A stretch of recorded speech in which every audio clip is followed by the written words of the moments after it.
mungkin kasus Subang ini masih dilema, ya kan? Kenapa 3 tersangka kok masih bebas, masih nyantai, masih ngopi di luaran, masih ngerokok di luaran, masih bercanda? Kan ini menjadi tanda tanya besar publik. Harusnya kan sama dong prosesnya, sama Pak Yosep sama Danu, semua kok diangkut kan? Dengar apa-apa justru. Jadi saya di rumah, di sini udah pada rame lihat, kirain saya yang lagi beli surabi di depan rumah, kan ada warung surabi baru. Saya di sini buka pintu 5:30, buka gerbang, buka jendela, kirain rame biasa. Cuma pas suami rame keluar, katanya itu ada yang kasus pembunuhan. Pembunuhan siapa, Papa? Itu katanya Bu Amel sama Neng Bu Nung sama Bu Neng Amelnya katanya dibunuh. 5:30 sudah rame. Ya bisa saja mungkin ini suaminya dari warga yang sudah rame. Mungkin suami ibu cucu ini bertanya, ini ada apa kok rame? Mungkin ada masyarakat yang mengatakan itu ada pembunuhan Ibu Tuti dan Amel, atau Ibu Amel nyebutnya seperti itu. Bisa saja seperti itu ya, bisa saja. Ya kalau kita menganalisis bertanya-tanya ya boleh dong, karena kasus ini belum selesai 100% sampai saat ini. Seperti itu. Kalau bertanya-tanya, analisis, opini, asumsi, boleh. Yang penting tidak menuduh orang tanpa bukti. Itulah saran dari saya. Selamat malam teman-teman dimanapun berada. Mohon maaf baru update kembali. Saya akan mengulas kembali masalah kasus Subang. Dan saya sudah 4 hari karena sibuk sekali untuk sosialisasi ke warga masyarakat. Dan kemarin ngurusin banjir segala macam ya. Panas hujan. Akhirnya kena juga nih mogbrok. Seperti itu, mohon maaf ya teman-teman. Saya masih penasaran ketika mendengar dan juga melihat keterangan dari Ibu Cucu. Bu Cucu ini adalah tetangga dari Bu Tuti. Rumahnya kurang lebih 7 meter lah, seperti itu ya. Karena saya sudah turun ke lapangan, melihat, menggambarkan. Ini kalau di malam hari, situasi sepi, pastinya akan terdengar teriakan apapun lah ya. Kalau sepi biasanya kan terdengar, seperti itu. Nah, Bu Cucu ini jam 24 waktu Indonesia Barat. Jadi Bu Cucu ini baru pulang dari wilayah Sagalaherang, Subang. Saat pulang lewat tempat kejadian perkara, namun tak melihat ada yang aneh. Ini di jam 12, tidak melihat ada yang aneh. Ini saya perlu juga menganalisis, apakah kejadian ini benar-benar di rumah itu, yang menjadi kantor yayasan Pak Yosep Hidayah, atau di luaran. Karena banyak sekali keterangan, atau kesaksian-kesaksian, dan juga saya mendengar dari keterangan di MBS bahwa ada salah satu saksi, melihat pergerakan mobil, di depan tempat kejadian perkara ada Avanza, ada motor juga. Nah, ini teman-teman ya, apakah kejadian ini di rumah itu benar-benar di rumah itu atau kejadian ini di luaran? Ini pun sampai saat ini kenapa masih polemik di masyarakat?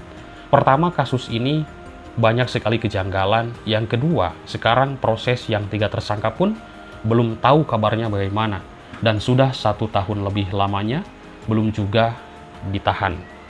Tentunya masyarakat ini bertanya-tanya, apakah mereka benar-benar pelaku atau bukan? Tapi kok sampai saat ini statusnya masih tersangka? Baik, Bu Cucu mengatakan seperti ini. Enggak tuh, nggak dengar apa-apa. Padahal pas malam Selasanya, saya baru pulang dari Sagalaherang. Nah, Ibu Cucu ini menyatakan atau menyampaikan, kala itu Bu Cucu ini langsung pulang ke rumahnya dan tak mendengar ada suatu keanehan di tempat itu. Saya langsung ke rumah, nggak dengar apa-apa. Tapi, menurutnya, di sini Ibu Cucu baru mengetahui Ibu Tuti dan Amalia, yaitu seusai keesokan harinya, yaitu katanya dibunuh. Nah, keesokan harinya ramai warga berkumpul. Saya nggak dengar apa-apa, justru saya di rumah. Yang lain udah ramai sih, lihat, kirain saya itu orang-orang yang membeli surabi, karena kan di depan ada tukang surabi. Baik, nah kan di pinggir di situ kan jejer ya, TKP, lalu ada warung nasi, lalu ada tukang surabi. Mungkin di situ ada 4 ya. Nah teman-teman, kirain kata Bu Cucu ini ada ramai-ramai orang yang beli surabi. Saya di sini buka pintu, katanya buka jendela, ya kan? Lalu buka gerbang, kirain ramai biasa. Cuman pas suami mengabarkan dan juga keluar, katanya ada kasus pembunuhan. Pembunuhan siapa, Papa? Katanya pembunuhan Ibu Tuti dan Ibu Amel. Menjadi pertanyaan kita semuanya, ini di jam 5.30 menurut Ibu Cucu. Berarti masih agak remang-remang sedikit. Ya, setengah 6. Ini tahu dari mana? Apakah di grup WhatsApp-nya, di daerahnya? Apakah dari mana? Itulah yang banyak yang saya terima pertanyaan seperti itu. Karena saya belum pernah untuk wawancara ke suaminya ini.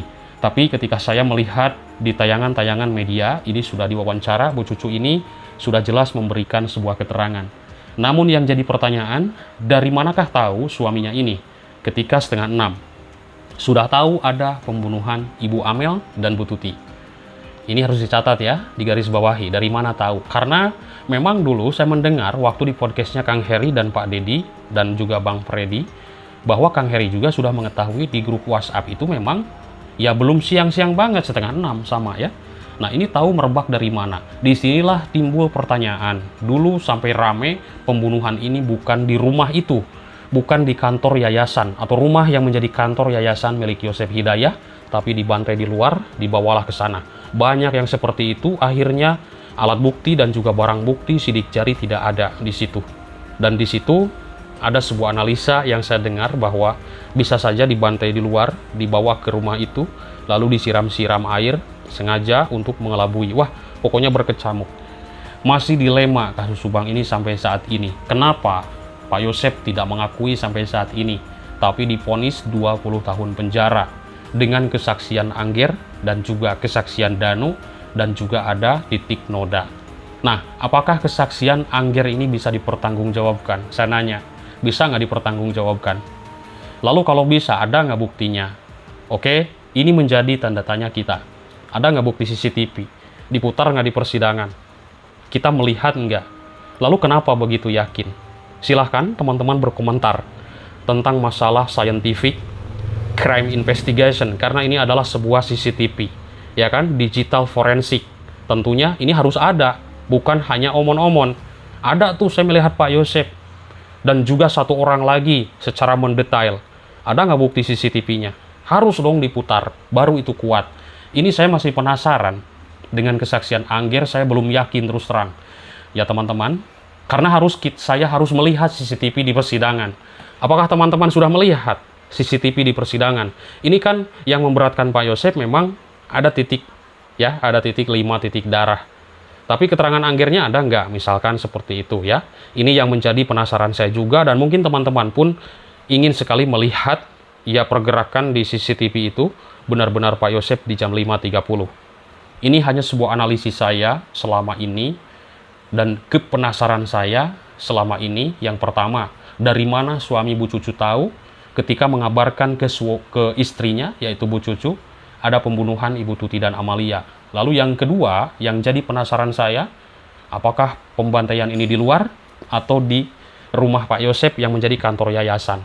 Lalu yang ketiga adalah CCTV. Tidak ada CCTV yang diputar di persidangan, ya kan? Ya, ada CCTV Bu Harun, Bu Ram, ada CCTV toko jok motor, tidak jelas. Inilah polemik kasus Subang. Iyalah, kenapa ketiga tersangka belum ditahan? Ayo, silahkan. Harusnya kan prosesnya sama. Kan menurut justice kolaborator mengatakan mereka adalah para pelakunya. Itulah bukti-buktinya. Ada yang melihat, Ilham segala macam, melihat semuanya, ada pergerakan, bahkan disebutkan, ya kan? Tapi putaran CCTV-nya tidak ada.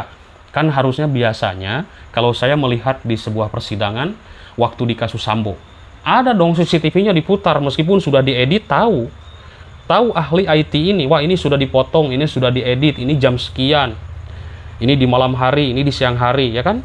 Seperti itu. Nah, di kasus Subang, hanya CCTV jok motor pun tidak jelas. CCTV Bu Harun tidak jelas. Tidak merinci gitu loh. Tidak ada sama sekali mendetail merinci bagaimana gitu. Diputar dari tanggal 17-nya, pergerakan Pak Yosefnya, atau pergerakan siapapun di situ. Nah, lalu yang keempat adalah CCTV SMA 1 Jalan Cagar. Di sini saya yakin ada yang bermain. Ada yang menghilangkan. Saya dulu biasa jalan-jalan ke lapangan sama Kang Heri ke sekolah. Ada satpam di situ, ngobrol di belakang layar. Bang, kalau CCTV yang di depan ini nyala atau rusak? Oh, yang di situ ya bang, yang di gerbang. Iya, yang nyorot ke sana, ke Bunihayu dan ke jalan intinya. Itu katanya kena petir. Begitu kabar yang saya dapat, cuman tidak ada rekod, tidak ada video, itu obrolan biasa, ngobrol ya. Biasa kan, saya baru kenal, silaturahmi, kenalan dulu, ngobrol. Katanya kena petir. Benarkah? Atau biasanya CCTV memang bisa kena petir gitu, atau rusak, atau bagaimana. Dan ini pas di malam kejadian. Itulah yang menjadi pikiran saya selama ini. Teman-teman, mungkin kasus Subang ini masih dilema, ya kan? Kenapa 3 tersangka kok masih bebas, masih nyantai, masih ngopi di luaran, masih ngerokok di luaran, masih bercanda? Kan ini menjadi tanda tanya besar publik. Harusnya kan sama dong prosesnya. Sama Pak Yosep, sama Danu, semua kok diangkut kan? Baik OOJ-nya, baik para pelaku yang sudah disebutkan JC loh. Ingat, JC itu tidak main-main. Tidak main-main. JC ini adalah pelaku. Pelaku yang bekerja sama dengan pihak kepolisian untuk membongkar kasus. Terbongkar gak ini? Kira-kira menurut teman-teman. Apakah kasus Subang terbongkar? Kenapa 3 tersangka belum juga ditahan? Inilah yang menjadi pembahasan kita selama ini. Jadi akhirnya kasus Subang ini diulas, ya kan, agar viral. Semoga didengar oleh ya Pak Presiden lah. Harus ada ini apa? Didengarkan, kita viralkan, atau Mabes Polri, seperti itu.